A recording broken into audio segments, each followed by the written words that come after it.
नमस्कार छात्रों, सबको संप्रेम स्वागत करते हो। बच्चों, पिछली कक्षा में हम एक कविता पढ़ी थी। इस कविता का नाम क्या है? पुल बनीदी माम। എന്താണ്? पुल बनीदी माम। कवि कौन था? പുൽബനീതി മാം എഴുതിയ കവി ആരായിരുന്നു? नरेंद्र पुंडरीक। पिछले दिन के एक वर्क तुम पूरा करेगा? നിങ്ങൾ എല്ലാവരും തന്ന വർക്ക് ചെയ്തോ? നല്ല കുട്ടികളാണ്, നിങ്ങൾ എല്ലാവരും ചെയ്തു അല്ലേ? ഇസ് കവിത ബഹുത് അച്ഛി കവിത ഹേ. നിങ്ങൾക്ക് എല്ലാവർക്കും ഈ കവിത നല്ല ഇഷ്ടമായില്ലേ? നമ്മൾ കഴിഞ്ഞ ക്ലാസ്സിൽ എവിടം വരെയാണ് ഈ കവിത പഠിച്ചിരുന്നത്? ഓർക്കുന്നില്ലേ? ആ കവിത ഒന്നുകൂടി കേട്ടാലോ? കവിത के पिछले पंक्तियों एक बार सुनिए। हम भाइयों के बीच पुल बनी थी माँ, जिसमें माँ ये दिन दौड़ती रहती थी, बेधड़क बिना किसी हरी लाल बत्ती के हम लोगों की चुक चुक चक चक। पिता के बाद हम भाइयों के बीच पुल बनी माँ, अचानक नहीं टूटी, धीरे धीरे टूटती रही। हम देखते रहे और मानते रहे कि बुढ़ा रही है माँ। माँ के बार बार कहने को हम मानकर चलते रहे, उसके बूढ़े होने की आदत और अपनी हर आवाज में। കഴിഞ്ഞ ക്ലാസ്സിൽ നമ്മൾ അമ്മയെ കുറിച്ച് എന്തൊക്കെയാണ് പഠിച്ചത്? മാമിയക്ക് പുൽ ബനീത. അച്ഛന്റെ മരണശേഷം മക്കളുടെ ഇടയിൽ അമ്മ ഒരു പാലമായി പ്രവർത്തിച്ചു. മക്കളെ വളർത്തിക്കൊണ്ടുവന്ന് അവരെ ഒരു നല്ല നിലയിലാകുന്നത് വരെ അവരെ സംരക്ഷിക്കുകയും പരസ്പരം ചേർത്ത് നിൽക്കുകയും ചെയ്യുന്നതിൽ അമ്മ ഒരു പാലം പോലെ പ്രവർത്തിച്ചു.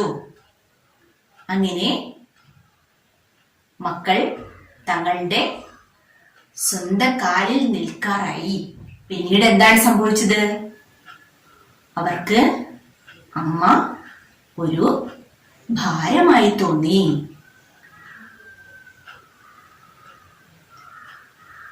മക്കൾ അമ്മയെ ശ്രദ്ധിക്കാതായി. എല്ലാവരും നമുക്കറിയാല്ലേ, നമ്മുടെ നാട്ടിലൊക്കെ കുട്ടികളെ വളർത്തി വലുതാക്കി അവരെയൊക്കെ സ്വയം പര്യാപ്തയിൽ എത്തിച്ചു കഴിയുമ്പോൾ അവർക്ക് അമ്മയെ നോക്കാൻ സമയമില്ല. അവർക്ക് പിന്നെ അമ്മ ആവശ്യമില്ല.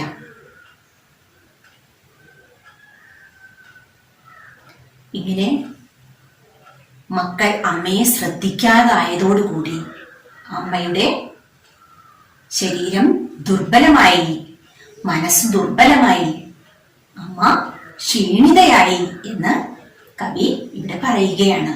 അതുവരെ അവരെ പരിരക്ഷിച്ച ആ അമ്മ അവർക്ക് ഒരു ഭാരമായി തീർന്നു, അവർ ഒരു ബാധ്യതയായി തീർന്നു എന്നാണ് നമ്മൾ കഴിഞ്ഞ ക്ലാസ്സിൽ പഠിച്ചത്. ആ അമ്മയ്ക്ക് എന്ത് സംഭവിച്ചു എന്ന് നിങ്ങൾക്ക് അറിയണ്ടേ?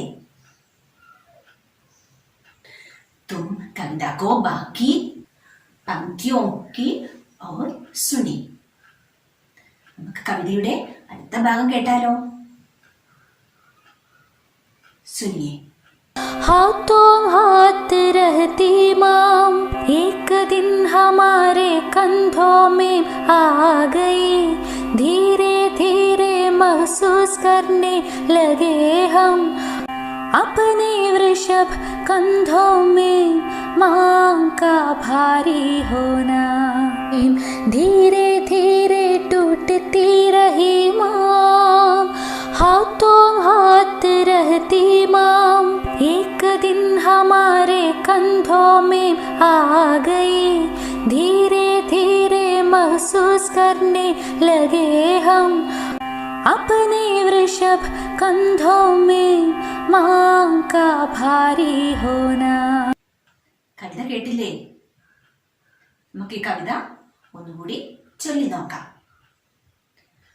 हाथों हाथ रहती माँ, एक दिन हमारे कंधों में आ गई, धीरे धीरे महसूस करने लगे हम अपने वृषभ कंधों में माँ का भारी होना. हाथों हाथ रहती माँ. എന്താണ് ഹാത്തോം ഹാത്ത് രഹത്തി മാം എന്ന് പറഞ്ഞാൽ? ഞങ്ങളുടെ കൂടെ ഉണ്ടായിരുന്ന അമ്മ, ഞങ്ങളുടെ ഒപ്പമുണ്ടായിരുന്ന, ഞങ്ങളോടൊപ്പം ഉണ്ടായിരുന്ന ആ അമ്മ. एक दिन हमारे कंधों में आ गई എന്ന് പറഞ്ഞാൽ എന്താണ്? एक दिन माँ हमारे कंधों में आ गई. എന്താണ് കന്ധോം? ചുമലുകൾ. एक दिन ഒരു ദിവസം. हमारी എന്ന് പറഞ്ഞാൽ ഞങ്ങളുടെ. एक दिन हमारे कंधों में आ गई. അതുവരെ ഞങ്ങളുടെ ഒപ്പം ഉണ്ടായിരുന്ന, ഞങ്ങളുടെ പോലെ ഞങ്ങളുടെ കൂടെ ഉണ്ടായിരുന്ന അമ്മ ഒരു ദിവസം എന്ത് സംഭവിച്ചു അമ്മയ്ക്ക്? അമ്മ ഞങ്ങളുടെ ചുമലിലായി എന്ന് പറഞ്ഞാൽ എന്താണ്? അമ്മയ്ക്ക് ഒരു സഹായം വേണ്ടി വന്നു. അമ്മയ്ക്ക് ഒരു സഹായം ഇല്ലാതെ ജീവിക്കാൻ പറ്റാതായി. ഞങ്ങളുടെ കൈകളിലായി അമ്മ. അമ്മയുടെ ഉത്തരവാദിത്തം ഞങ്ങളുടെ ചുമലിലായി. അപ്പനി വൃഷഭ കന്ധോമേ. ഞങ്ങളുടെ വൃഷഭ കന്ധ. എന്താണ് വൃഷഭ കന്ധ? സശക്ത കന്ധ. ശക്തമായ കരങ്ങളിൽ, ശക്തമായ ചുമലുകളിൽ. മമക ഭാരി ഹോന. ഞങ്ങളുടെ ചുമലുകൾ എല്ലാം വളരെ ശക്തമാണ്. എന്നിട്ട് പോലും അമ്മയുടെ ഭാരം ഞങ്ങൾക്ക് അനുഭവപ്പെടാൻ തുടങ്ങി. ഞങ്ങളുടെ ശക്തമായ ചുമലുകൾ അമ്മയെ താങ്ങാൻ പറ്റാതായി. മക്കളുടെ ചുമലിലേക്കാണ് അമ്മ തളർന്നു വീഴുക. ആ ഭാരം അവർക്ക് അസഹ്യമായി തോന്നി, ഒരു ഭാരമായി തോന്നി. എന്ന് പറഞ്ഞാൽ എന്താണ്? അമ്മയുടെ ഭാരം അവർക്ക് ഇഷ്ടപ്പെട്ടില്ല. അവർക്ക് ഇഷ്ടമുള്ള ഒരു ഭാരമായിരുന്നില്ല. നമ്മൾ ഇഷ്ടത്തോടു കൂടി എന്തു ഭാരവും ചുമക്കുമല്ലേ? ഞങ്ങളുടെ കരങ്ങൾ, ഞങ്ങളുടെ ചുമലുകൾ അതിശക്തമായിരുന്നു. എന്ന് പറഞ്ഞാൽ എന്താ? സാമ്പത്തികമായും ശാരീരികമായും എല്ലാ തരത്തിലും ഉയർന്ന നിലയിലുള്ള മക്കളായിട്ട് പോലും അമ്മയെ അവർക്ക് നോക്കാൻ കഴിഞ്ഞില്ല. അമ്മ അവർക്കൊരു ബാധ്യതയാണെന്ന് തോന്നാൻ തുടങ്ങി. ഹാത്തോം ഹാത്ത് രഹത്തി മാം. ഞങ്ങളുടെ കൂടെ ഉണ്ടായിരുന്ന അമ്മ एक दिन हमारे कंधों में आ गई. ഒരു ദിവസം ഞങ്ങളുടെ ചുമലിലായി. ധീരെ ധീരെ മഹസൂസ് കർണേ ലഗേ ഹം. എന്താണ് ധീരെ ധീരെ മഹസൂസ് കർണേ ലഗേ ഹം എന്ന് പറഞ്ഞാല്? ധീരെ ധീരെ, മെല്ലെ മെല്ലെ. മഹസൂസ് കർണ എന്താണ്? മഹസൂസ് കർണ അനുഭവപ്പെടാൻ തുടങ്ങി. അമ്മയുടെ ഭാരം ഞങ്ങളുടെ ചുമലുകൾക്ക് അനുഭവപ്പെടാൻ തുടങ്ങി.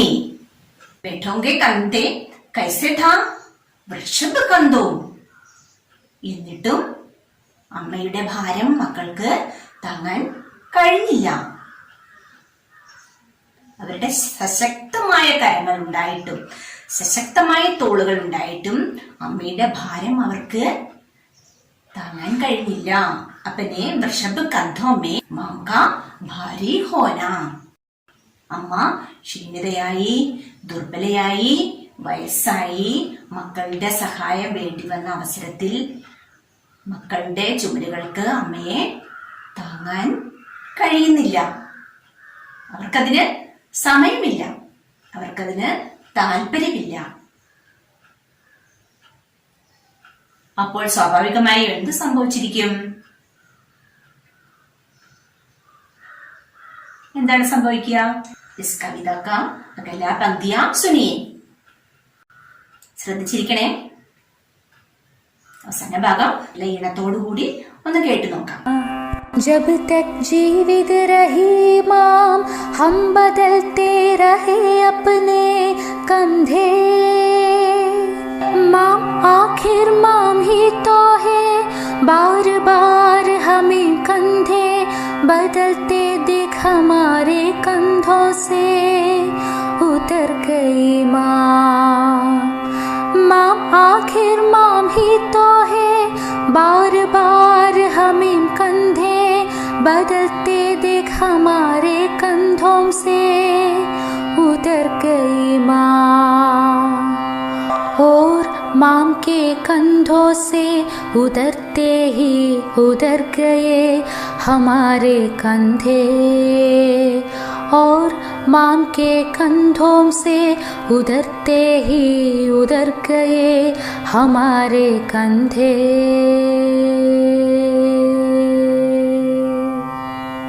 ഒരു കവിത കേട്ടില്ലേ? നമ്മുടെ അമ്മയ്ക്ക് എന്ത് സംഭവിച്ചു എന്നാണ് ഇനിയുള്ള ഭാഗങ്ങളിൽ പറയുന്നത്. ജബ് തക് ജീവിത് രഹി മാം ഹം ബദൽതേ രഹേ അപ്നെ കന്ധോം. माम आखिर माम ही तो है, बार बार हमें कंधों बदलते देख हमारे कंधों से उतर गई माँ. हमारे कंधों से उतर गई माँ. और माम के कंधों से उतरते ही उतर गए हमारे कंधों. इस पंक्तियों का आशय क्या है? നമുക്ക് ഓരോ വരികളായിട്ട് നോക്കാം. जब तक जीवित रही मां हम बदलते रहे अपने कंधों. അമ്മ നമുക്ക് ഒരു ഭാരമായി. അപ്പോൾ നമ്മൾ എന്ത് ചെയ്തു? മക്കൾ എന്താണ് ചെയ്തത്? അവർ हम बदलते रहे अपने कंधे, ഭാരം ചുമലിൽ അനുഭവപ്പെടാൻ തുടങ്ങിയെന്ന് അവർ പറയുന്നു. അപ്പോൾ എന്ത് ചെയ്തു? സ്വാഭാവികമായിട്ടും ഒരു ഭാരം ചുമലില് ഭാരമായി തോന്നുമ്പോൾ ആ ഭാരം എന്ത് ചെയ്യും? അടുത്ത ചുമലിലേക്ക് വെച്ചു കൊടുക്കും. എന്ന് പറഞ്ഞാൽ എന്താണ്? അമ്മയുടെ ആ ഭാരം അവർ എന്ത് ചെയ്തു? അടുത്ത ചുമലിലേക്ക് മാറ്റിവെച്ചു.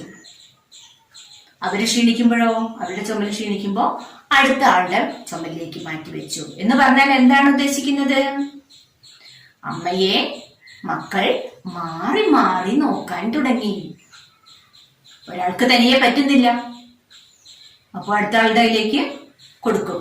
ഒരാഴ്ച ഒരു മോന്റെ വീട്ടില്, അടുത്ത ആഴ്ച വേറൊരു മോന്റെ വീട്ടില്, അവര് പിന്നെ അടുത്ത ആഴ്ച വേറൊരാളുടെ വീട്ടിലേക്ക്. ഇങ്ങനെ അമ്മയെ മക്കൾ മാറി മാറി നോക്കാൻ തുടങ്ങി. ബദൽതേ ഹോ അപ്പനെ കന്ധേ, ഞങ്ങളുടെ ചുമലുകൾ മാറ്റിക്കൊണ്ടിരുന്നു. ബദൽതേ രഹേ എന്ന് പറഞ്ഞാൽ എന്താണ്? മാറ്റിക്കൊണ്ടിരുന്നു. മാം ആഖിർ മാം ഹി തോ ഹേ.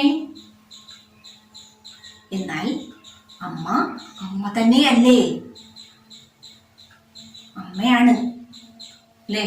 അമ്മയാണ് നമ്മളെങ്ങനെ മാറ്റിക്കൊണ്ടിരിക്കുന്നത്. ഓരോ തോളും മാറ്റി ഓരോരോ ദിവസങ്ങളിലും അങ്ങോട്ടും തട്ടി ഇങ്ങോട്ടും തട്ടി അങ്ങനെ അമ്മയെ നോക്കിക്കൊണ്ടിരിക്കുകയാണ്. എന്നാൽ അമ്മ തന്നെയല്ലേ എന്ന് ചോദിക്കുന്നത് എന്തുകൊണ്ടാണ്? പുസ്തകത്തിൽ ഒരു ചോദ്യമുണ്ട്. മാം ആഖിർ മാം ഹി തോ ഹേ. എന്നാലും അമ്മ തന്നെയല്ലേ? എന്താണ് കാരണം? അമ്മയ്ക്കും മടുത്തു. ഇങ്ങനെ ഓരോരുത്തരുടെ വീടുകളിലേക്ക് മാറി മാറി നടക്കുന്നത് മക്കൾക്ക് ബുദ്ധിമുട്ടാണല്ലേ. അമ്മ എപ്പോഴും മക്കളുടെ കഷ്ടപ്പാട് ഇഷ്ടപ്പെടാത്ത ഒരു വ്യക്തിയാണ്. സ്വന്തം മക്കൾ കഷ്ടപ്പെടുന്നത് ഒരമ്മയ്ക്കും സഹിക്കാനാവുന്നില്ല. അപ്പോൾ നമ്മുടെ അമ്മയ്ക്ക് അത് തീരെ സഹിക്കാൻ പറ്റിയില്ല. മക്കൾ ഇങ്ങനെ കഷ്ടപ്പെടുന്നു. പ്രായമായ അമ്മയും കൊണ്ട് അവർക്ക് ഒരുപാട് പ്രയാസങ്ങൾ ഉണ്ടാവുന്നു. അവർ തമ്മിൽ ഒരു ചേർച്ചയില്ലാതെ വരുന്നു. ഒരാൾ വേറൊരാൾക്ക് അമ്മയെ എത്തിച്ചു കൊടുക്കുന്നു. ഇങ്ങനെ പലതരത്തിലുള്ള പ്രയാസങ്ങൾ. ഇതെല്ലാം കണ്ടിട്ട് അമ്മയ്ക്ക് വളരെ വിഷമമുണ്ടായി. അതിനുശേഷം എന്താണ് സംഭവിച്ചത്? ബാർ ബാർ ഹമേ കന്ധോ ബദൽത്തേ ദേ. ഞങ്ങൾ ഇങ്ങനെ മാറി മാറി ചുമലുകൾ മാറ്റുന്നത് കണ്ടിട്ട് ഹമാരെ കന്ധോം സേ ഉധർ ഗയി മാം. അമ്മ ഞങ്ങളുടെ തോളിൽ നിന്നും ഇറങ്ങിപ്പോയി. മക്കളിങ്ങനെ ചുമലുകൾ മാറ്റുന്നത് കണ്ടിട്ട് അമ്മ അവരുടെ തോളിൽ നിന്നും ഉദ്ധർ ഗയി മാം. എന്താണ് ഉദ്ധർ ഗയി? അമ്മ മർഗയി. മാം മർഗയി. അമ്മ മരിച്ചുപോയി. മക്കളുടെ ഈ വിഷമം സഹിക്കാൻ പറ്റാഞ്ഞിട്ട് അമ്മ അവരെ വിട്ട് പോയി. മക്കൾ കഷ്ടപ്പെടുന്നത് അമ്മയ്ക്ക് തീരെ ഇഷ്ടമില്ല അല്ലേ? അതുകൊണ്ട് തന്നെ അമ്മ അവരുടെ അടുത്ത് നിന്നും പോയി. ഉദർഗയി. അമ്മ മരിച്ച ശേഷം ഇവർക്ക് എന്ത് സംഭവിച്ചു? മക്കൾക്ക് എന്താണ് സംഭവിച്ചത്? അവർ മാം കെ കന്ധോം സേ ഉദർദേ ഹി. അമ്മ അവരുടെ തോളിൽ നിന്നും പോയപ്പോൾ, ഇറങ്ങിപ്പോയപ്പോൾ ഉദർഗയേ ഹമാരെ കന്ധോം. അവരുടെ തോള് ശൂന്യമായി. ഉദർഗയേ ഹമാരെ കന്ധേ. ഞങ്ങൾക്കൊരു താങ്ങില്ലാതായ പോലെ അവർക്ക് തോന്നി. അമ്മ ഞങ്ങളുടെ തോളിൽ നിന്ന് ഇറങ്ങിപ്പോയി. പക്ഷെ അമ്മ ആ തോളിന് ഒരു ബലമായിരുന്നു. ആ ബലമാണ് അവിടെ ഇല്ലാതായത് എന്ന് മക്കൾ പശ്ചാത്താപത്തോടു കൂടി ഓർക്കുകയാണ്.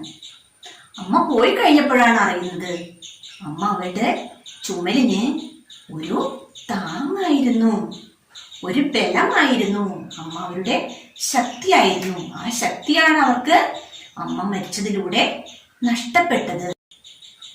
അമ്മ അവരുടെ തോളിൽ നിന്ന് ഇറങ്ങിപ്പോയപ്പോഴാണ് അവരുടെ തോളുകൾക്ക് അമ്മ ഒരാവശ്യമായിരുന്നു. അമ്മ അവരുടെ തോളുകൾക്ക് ഒരു ശക്തിയായിരുന്നു എന്ന സത്യം അവർ മനസ്സിലാക്കിയത്. ഒന്നുകൂടി നോക്കാം. ജബ് തക് ജീവിത രഹി മാം. അമ്മ എപ്പോഴാണോ ഞങ്ങളുടെ കൂടെ ജീവിച്ചിരുന്നത്, ഹം ബദൽത്തേ രഹേ അപനെ കന്ധോം. അമ്മ ഞങ്ങളുടെ ഒപ്പം ജീവിച്ചിരുന്ന കാലത്തോളം ഞങ്ങൾ ഞങ്ങളുടെ ചുമലുകൾ മാറ്റിക്കൊണ്ടേയിരുന്നു. ഇങ്ങനെ ചുമലുകൾ മാറ്റുന്നത് കണ്ടിട്ട് അമ്മ തന്നെയല്ലേ, അമ്മ മകളുടെ ഈ കഷ്ടപ്പാട് കണ്ടിട്ട് ബാർ ബാർ ഹമേ കന്ധോ ബദൽത്തേ ദേഖ്. ഇങ്ങനെ ചുമലുകൾ മാറുന്നത് കണ്ടിട്ട് ഹമാരെ കന്ധോം സേ ഉദർ ഗയി മാം. അമ്മ ഞങ്ങളുടെ ചുമലിൽ നിന്നും ഇറങ്ങിപ്പോയി. ഔർ മാം കെ കന്ധോം സേ ഉദർ ദേ ഹി. അമ്മ ഞങ്ങളുടെ ചുമലിൽ നിന്ന് ഇറങ്ങിപ്പോയപ്പോൾ ഉദർ ഗയേ ഹമാരെ കന്ധോം. ഞങ്ങളുടെ തോളും ക്ഷീണിച്ചു പോയി. ഹമാരെ കന്ധോം ഉദർ ഗയി. माम के मरने के बाद बेटा ने माम की शक्ति और ममता को पहचान पाया. माम के समान सिर्फ माम और कोई नहीं है. इस कविता सारे बेटों के लिए एक चेतावनी थी. എല്ലാവർക്കും ഒരു പാഠമാണ്. എല്ലാ മക്കളും അറിഞ്ഞിരിക്കേണ്ട, മനസ്സിലാക്കിയിരിക്കേണ്ട ഒരു പാഠമാണ് ഈ കവിത. ബച്ചോ, കവിത യഹാം സമാപ്ത് ഹോഗി. കവിത ഇവിടെ തീരുകയാണ്. ഇനി നമുക്ക് ഈ പാഠത്തിന്റെ വർക്കുകളിലേക്ക് നോക്കാം. നിങ്ങൾ പുസ്തകത്തിൽ നോക്കൂ.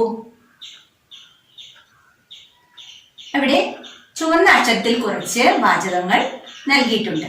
കുട്ടികളെ, ഈ വരികൾ ആശയമായി വരുന്ന വാചകങ്ങൾ അല്ലെങ്കിൽ വരികൾ നിങ്ങളുടെ ഈ കവിതയിൽ നിന്നും തിരഞ്ഞെടുക്കാനാണ് പറഞ്ഞിരിക്കുന്നത്. നിങ്ങൾ ചെയ്യേണ്ടത് 2 കോളമായിട്ട് ബുക്കില് വരയ്ക്കുക. എല്ലാവരും ബുക്കൊക്കെ എടുത്തിട്ട് 2 ഭാഗത്തും ഒരു കോളം വരയ്ക്കുക. 4 കണ്ണികൾ അതുകൊണ്ട് വരയ്ക്കുക. ടീച്ചർ കാണിച്ചു തരാം.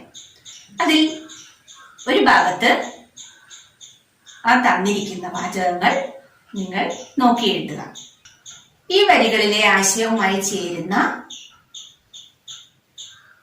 വരികൾ പാഠപുസ്തകത്തിൽ നിന്നും നമുക്ക് കണ്ടെത്തി നോക്കാം. ഇവ ഇവയ്ക്ക് നേരെ എഴുതി ചേർക്കുമല്ലോ. രക്ഷിതാക്കളുടെയും കൂട്ടുകാരുടെയും സഹായത്തോടു കൂടി ഇത് പൂർത്തിയാക്കുക. നിങ്ങളുടെ ടീച്ചർക്ക് അയച്ചു കൊടുക്കുകയും ചെയ്യണം. എല്ലാവരും നല്ല കുട്ടികളാണ്. എല്ലാവരും ചെയ്ത് അയച്ചു കൊടുക്കണം. ഇതിന്റെ ഉത്തരം ടീച്ചർ കാണിച്ചു തരാം. പാഠഭാഗത്തിലെ ഇതേ ആശയം വരുന്ന വരികൾ നിങ്ങൾക്ക് നോക്കി എഴുതാൻ നല്ല എളുപ്പമാണ് അല്ലേ? എഴുതാൻ സാധിക്കാത്തവർക്ക് വേണ്ടി ടീച്ചർ ആ കോളം ഒന്ന് പൂർത്തിയാക്കി കാണിച്ചു തരാം. എല്ലാവരും അത് നോക്കി എഴുതുമല്ലോ. അടുത്ത വർക്ക് ഒരു ടിപ്പണി തയ്യാറാക്കാനാണ്. എന്താണ് ടിപ്പണി? ഈ പാഠവുമായി ബന്ധപ്പെട്ട് ഈ പാഠത്തിൽ നിന്ന് മനസ്സിലാക്കിയ ഒരു കുറിപ്പ് തയ്യാറാക്കാനാണ് പറഞ്ഞിരിക്കുന്നത്. ടിപ്പണി എന്നാൽ ആസ്വാദന കുറിപ്പ്. ഒരു ടിപ്പണിയിൽ എന്തൊക്കെ വേണം? പ്രധാനമായും 3 കാര്യങ്ങളാണ് ടിപ്പണി തയ്യാറാക്കുമ്പോൾ ശ്രദ്ധിക്കേണ്ടത്. ആദ്യമായിട്ട് അതിനൊരു ആമുഖം ഉണ്ടായിരിക്കണം. ആമുഖത്തിൽ നമ്മുടെ കവിയെ കുറിച്ച് എഴുതാം, പാഠത്തിന്റെ പേരെഴുതണം, ഒരു തലക്കെട്ടുണ്ടായിരിക്കണം. ഇങ്ങനെയുള്ള കാര്യങ്ങളൊക്കെയാണ് ശ്രദ്ധിക്കേണ്ടത്. കവിയെ കുറിച്ച് ആ പാഠഭാഗത്തിൽ കൊടുത്തിട്ടുണ്ടല്ലേ, അത് നിങ്ങൾ നോക്കി എഴുതുക. രണ്ടാമതായി ഒരു ആശയമാണ് എഴുതേണ്ടത്. ഈ കവിതയിൽ നിന്നും മനസ്സിലാക്കിയ കാര്യം എന്താണോ അത് അവിടെ ഉൾക്കൊള്ളിക്കുക. അടുത്തതായി ഉപസംഹാരമാണ്. ഈ കവിതയിൽ നിന്നും നമുക്കെന്ത് മനസ്സിലായി, നമ്മുടെ അഭിപ്രായമാണ് ഉപസംഹാരത്തിന് ഉൾക്കൊള്ളിക്കേണ്ടത്. ഈ 3 കാര്യങ്ങളും ചേർത്താൽ ഒരു നല്ല ടിപ്പണിയാവും. എന്തായാലും ഈ ടിപ്പണി കൂടി പൂർത്തിയാക്കുക. ടീച്ചർ നിങ്ങൾക്ക് ഒരു വർക്ക് തരാം. ഇതിൽ 3 വാക്കുകളാണ് എഴുതുന്നത്. അതിന്റെ അർത്ഥം അടുത്ത കള്ളിയിൽ കൊടുത്തിട്ടുണ്ട്. ശരിയായ അർത്ഥം വരുന്ന വാക്കുകൾ തമ്മിൽ യോജിപ്പിക്കുക. कंधा बदलना, कंधों से उतरना, कंधों उतरना. ഈ 3 വാക്കുകളും അതിന്റെ അർത്ഥം ഇതിന്റെ അടുത്ത കള്ളിയിൽ കൊടുത്തിട്ടുണ്ട്. ഈ കള്ളികളുമായി ചേർത്ത് വരച്ച് ഇവിടെ ശരിയായ അർത്ഥം നിങ്ങൾ മനസ്സിലാക്കുക. വർക്ക്ഷീറ്റ് പൂർത്തി കരോ, അവർ अपनी टीचर को भेज दिए. മക്കളെ, നിങ്ങൾ എല്ലാവരും നിങ്ങളുടെ അമ്മയെ അടുത്തറിയുക. അവരെ സ്നേഹിക്കുകയും സംരക്ഷിക്കുകയും ഹൃദയത്തോട് ചേർത്ത് പിടിച്ച് അവരെ പരിപാലിക്കുകയും ചെയ്യാൻ നിങ്ങൾക്ക് കഴിയുമാറാകട്ടെ എന്ന് പ്രാർത്ഥിച്ചുകൊണ്ട് ഈ ക്ലാസ് ഇവിടെ പൂർത്തിയാവുകയാണ്. ധന്യവാദം.